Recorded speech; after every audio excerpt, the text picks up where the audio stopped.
Welcome to Mid-Century Movie Vault. Enjoy the show.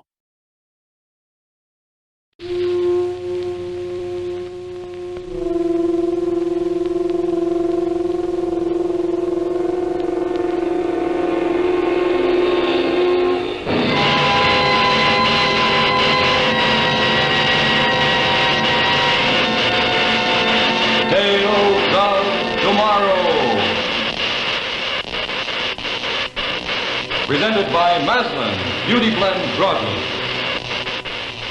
Tonight's Tales of Tomorrow, What You Need. Starring William Redfield with Edgar Stehli. Act of What You Need.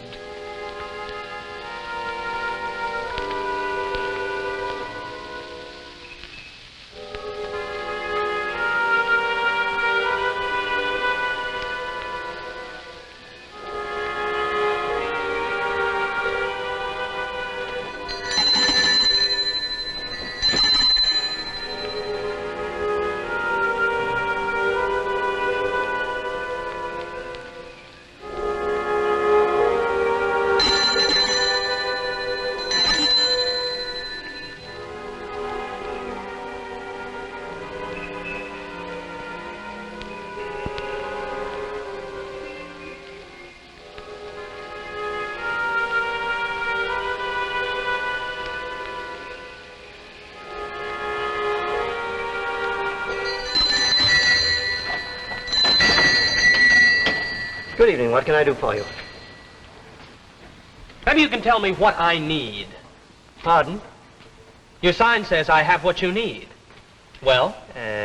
I'm sorry, Mr. Carmichael, Tom Carmichael. I'm a freelance writer. I've been watching your store for a couple of days now. Oh. I think there's a story here. Well, you're welcome to look around if you like. Mm-hmm. Now, for a beat-up looking joint, your customers seem to be pretty well heeled. I hadn't noticed. I know it's a bit early, Mr. Talley, but I couldn't wait. Have you the time to get what I need? If you'll wait just a moment, I'll get it for you. Hey, I'd like to get one of those, too. What are you talking about? Well, the gimmick, the gizmo, what we all need. Oh, I couldn't. This is much too... Oh, take it, please. Good day.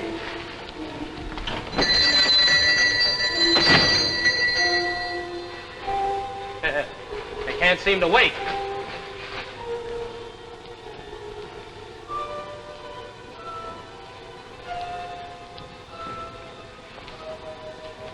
$5,000 for a gun. Your eye's taking everything. Would you mind telling me what business you're in? Yes, I would. I could check you through the Better Business Bureau. As you wish. The past 2 days, I have seen people walk out of here with, let me see, an egg, a pair of rubber gloves, a test tube, and now a gun. Rather a weird assortment, wouldn't you say? I would indeed. And now, if you'll excuse me... Is the price always $5,000? It varies. I'm beginning to get the point. You're not interested in talking to me. That's very clever of you. I could go to the police. The gun. Is there a permit for it? And what makes it worth $5,000? Do you think the police could be interested in your business? That sounds like a threat. No. Just my duty as a citizen. Your business might be blackmail. So it might. Well, then I'd better tell the police. Will you have my blessing? Martha, shall I put up some tea? Well, that would be nice. Perhaps the young man would like a cup. Oh, no. He has an appointment with the police. No. It can wait. No. I just love a cup of tea. I wouldn't want to keep you. Oh, you win, hands down. I had no intention of going to the police, and I think you knew it. It would make little difference either way. Frankly, all I'm interested in is the story. Or let's put it another way.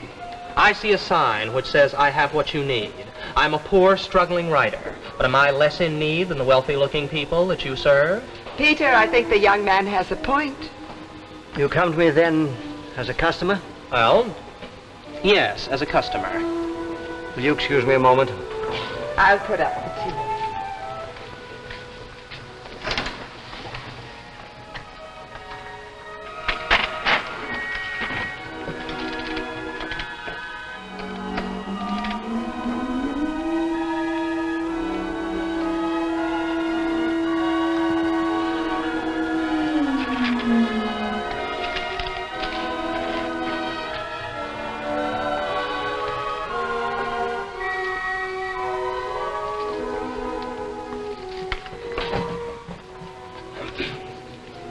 This, Mr. Carmichael, is what you need.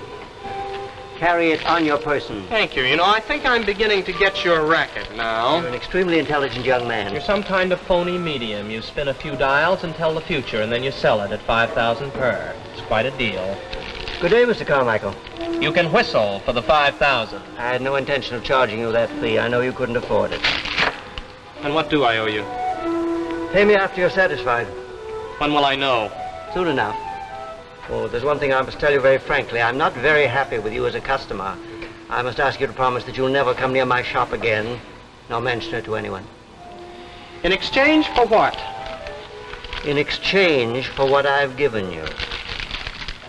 Might this be in the nature of a bribe? Good day, Mr. Carmichael. The young man will not be staying. Oh, isn't that a pity? Well, I'll probably be back. No, Mr. Carmichael. I've done you a service. Let's leave it at that. Depends on the worth of your service. It will be worth much to you. Keep it on your person.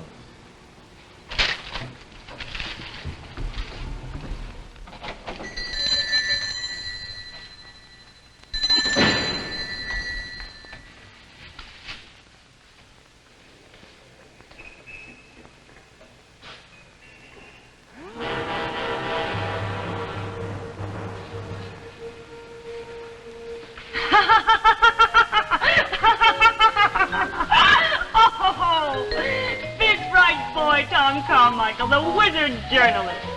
He with the nose for news. I think the old coot's right. You're probably in the wrong racket. Writer. Ha! You were probably born to be a dressmaker. Okay, cut it out. You cut it out. He gave you the shears. I'm not through with the old buzzard yet. I'll get something out of this. Yeah. Maybe another pair of scissors. I said stop it. Don't push me around. I don't go for it. Look, if you're going to mope all night, you may as well take me home. Well, I gotta figure it. There's an angle somewhere. There's always an angle. And you're always figuring. Tell you the truth, I'm getting a little tired of waiting around for you to come up with the right answer. I tell you, I saw it. A check for $5,000. 6 banker types walk in and walk out with packages. What if they all pay $5,000? That's $30,000. You and your telephone numbers. Big talk. But we always wind up eating in the automat. Dutch. The very least I get out of this is a story. That I promise. You won't even get that. You want to bet? Come on, drink up. Well, what's the rush? It's makeup night on Fred's magazine. I think maybe I can badger him into giving me a little advance on this yarn. Ha. He'll want the facts. What then, sonny boy? Just watch an operator operate. 5 will get you 10. He okays the story. Hey, waiter, check. Yeah.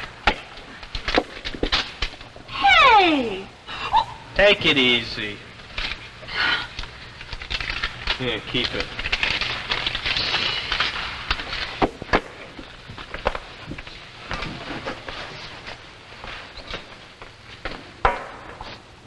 Hey, mister, you forgot something. I'll keep those 2. Oh, wait a minute. Maybe you better give them to me.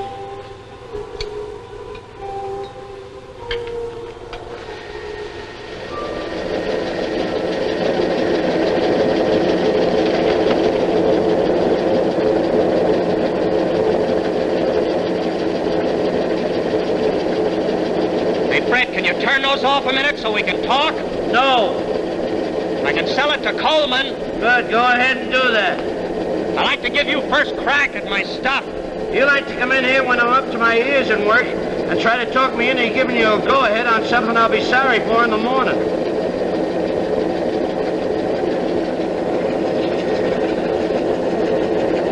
You call yourself an editor, huh? Get nasty, that always helps. Tell you, it's a natural. It's a strike right down your alley. An old guy trying to fleece millionaires out of dough. All right, so we expose him. A good yard and a public service. You're always yapping about your magazine doing a public service? The day you get interested in public service, my friend, that'll be the day. Come on, you're boring the man. Rest easy. Give me one. Just one objection. Just one? The last yarn you sold me cost me retraction and down there a libel suit. All right, I'll document the facts. Tom, I can't trust you. You smell a couple of bucks and you sit at home and get the whole story up out of your own head. Well, you can check it yourself. I'll take a picture of the place. Look, I don't deny that the place exists. What I want to know is what game the old man is playing. I already told you. Sure, you told me. Go out and prove it. Bring it to me on black and white. Show me where the old man is a fraud. Give me facts. Well, give me a verbal go-ahead. Give me a little advance. I'll tie the story tight enough for the FBI. No advance. If the idea's so hot, you're writer enough to go out and smell it out right through to the end. Bring something in here on paper, and I'll listen. Okay, you don't want first crack at it. When I do get the facts, you can whistle it. Hey, Fred! Fred! Stop it, you start! Oh, for God, shut it off! No time, no time. There's a knife on the table there. There's no knife here. Well, in my pocket. All right.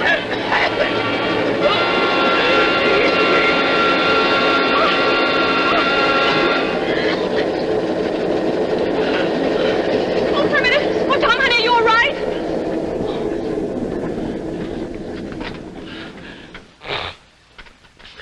Well, that was close. You do tell. Wasn't my fault you got your scarf caught. All right, there. take it easy. I ain't liable to sue. Well, there she is. It's a lucky thing. It's a darn lucky thing.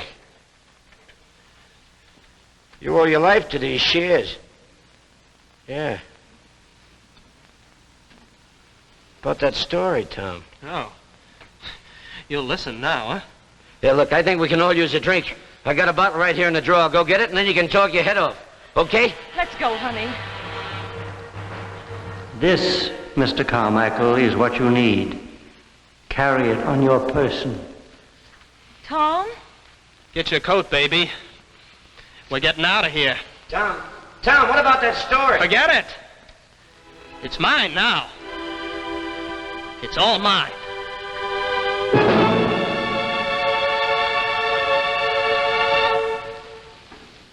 And Edgar Stehli.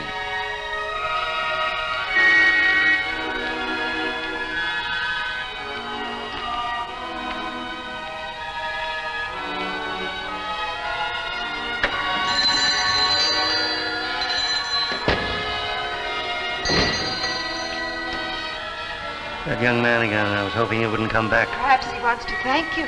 No, I'm afraid he wants much more than that. Well, there's one way to find out. Get confirmation from his own lips of what I already know. Oh, good evening. I'm afraid this is all I have. Then keep it. Oh, no. I want you to have it. Your service was hardly repayable. Shears came in handy. You know what happened? Yes. How? I asked you not to come back. I had to come back. You saved my life. Then we'll say that I accept your thanks and let's be done with it. Those men, the ones who come here to get what they need, they're clients. They keep returning. What if they are? Well, if you're willing to help them when they're in trouble, why not me? Is it the money? I'll get the money. It's not the money. I help those who are worthy of help. Why is it so important that you should see into your future? All right. I'll be honest with you. That would be wise. A knowledge of the future would help me over hurdles that have blocked me in the past. I want to get married, Mr. Talley. My girl thinks I'm a flop. She's not the kind who would marry a flop. If I can find out what's in store for me, for us... You labor under a misapprehension. I cannot map out your future. Every man has several possible futures. The specific future that's to be yours must be your own free choice. I don't understand that. When you come in here, you're in the beam of my scanner. In my back room, I have a machine. By turning a calibrated dial, I can check on your possible futures. In one of these futures last night, I saw you killed by a printing press. And, in my other futures? I saw... Well, let's say that I saw various possibilities depending upon how you react to different crises that arise. Well, tell me what they are. I can't do that. Well, you do it for others. It must be my own free choice. I stumbled on this power quite by accident. I don't care about that. But I do. I was a scientist. I worked with electronics, and at night I dabbled with astrology. The pure science and the abstract hobby led me to this. And I'm beginning to wonder if I can cope with it. Oh, no, come off it. I'm not a child. This thing, whatever it is, no matter how you came across it, it could be worth millions. I give every penny above my living expenses to charity. Tell it to Sweeney. Get out of here. I'm sorry I saved you. It's too late for that, old man, and much beside the point. Then come to your point, Mr. Carmichael. If you're not interested in money, that's your business. Well, frankly, money interests me. It always has. And in the end, money will kill you. Oh, no, not so long as you can turn the dial on that machine. And what if I refuse? Something tells me you know the answer to that as well as I do. You claim you're not interested in money. You're not interested in playing God. You're just doing it for mankind. You're saving the needy. Well, I will gamble that you love this little game of yours and will get rid of anything that stands in the way, and I'm in the way. So you are. Publicity will ruin you, and I'm just the guy to do it. I subscribe to your service. My price for silence is the future. I want to know what tomorrow will bring. I want what I need. I'd sooner wreck my machine. Go ahead! Peter!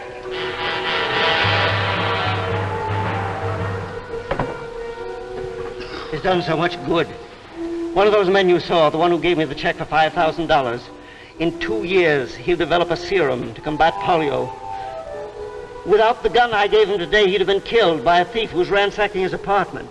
I'm not asking you to stop helping others. Just help me. Peter, perhaps it's best to do as he says. Where can I reach you? With what I need?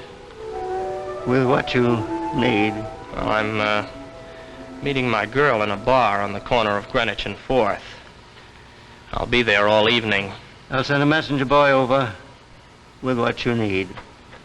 I'm sorry I had to, well, use persuasion. It's quite all right. I anticipated it.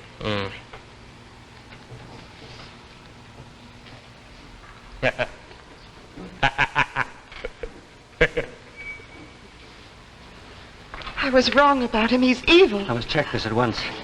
I must be certain, absolutely certain.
Seen a ghost. A ghost? Yes. I have seen a ghost.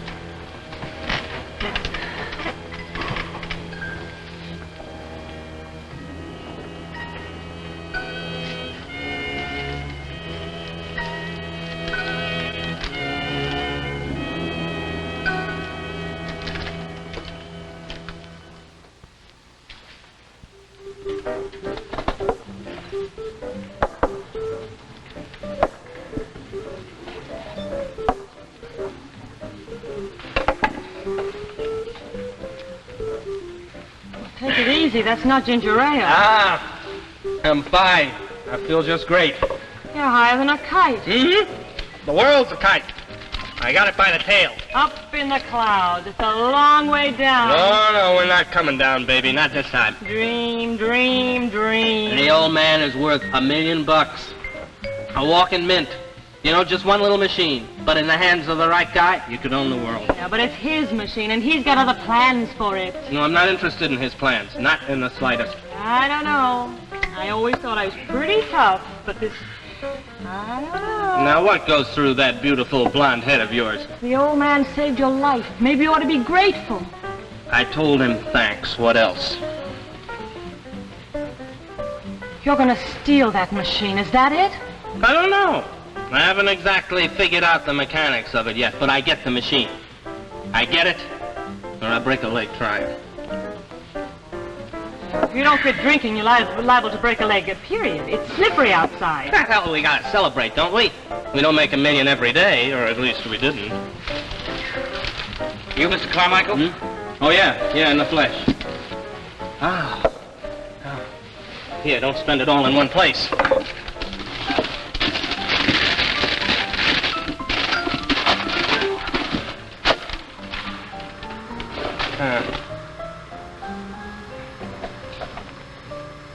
Joke? No, I don't think the old goat has a sense of humor. Smooth. Yeah, well, just not the thing for a night like this.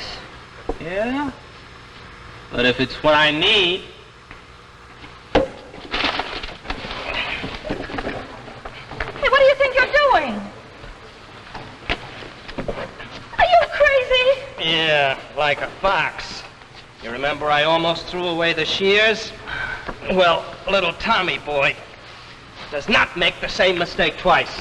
All right, that's got it. Let's blow. You'll fall flat on your face. It'll serve you right. Uh-oh. Is that my sweet little baby talking? Take it easy. It's wet outside.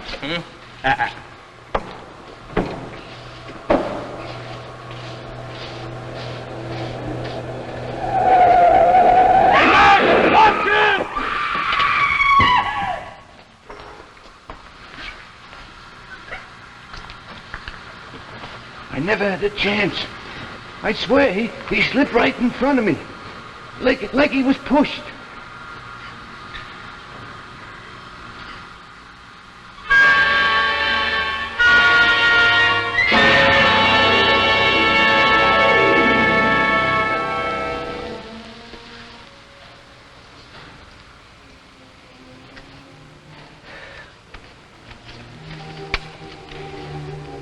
No, Ma, please don't. I'd rather you didn't. I just thought perhaps the music... No, we'd be interrupted by the news, and I'd have to hear the consequences of my action. Martha, I can't cope with... Darling, I don't understand. The boy. I killed him. Oh, I can't believe that. You couldn't do such a thing. And now for the local news. Just a half hour ago, the snowstorm claimed its first casualty. A man identified as Tom Carmichael was instantly killed when he slipped beneath the wheels of a truck. You could have saved him. Worse, I sent him to his death. He was evil, but death is for God to decide. You had no right. And had I the right to step into the fate of all those others, to play God on earth? No mortal man has that right. Oh, Peter, you've done so much good. And tonight, I killed a man. There must have been cause. Yes, a cause. I saw it in the machine. A life for life. Tom Carmichael's for mine. In 2 weeks, he would have killed me and stolen the machine for his own evil gain. But even so, you had no right. I didn't ask for this terrible power. Oh, God, why was it granted me? It's not for man on earth.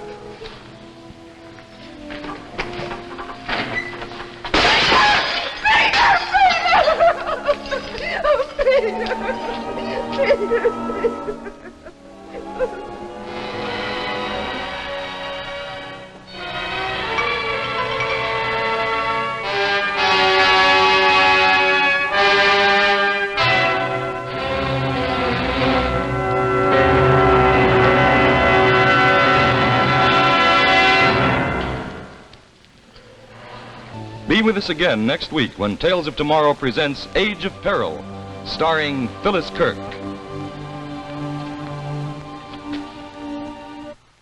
The preceding program, originally telecast by ABC in New York, has come to you by special video recording. This is ABC, the American Broadcasting Company.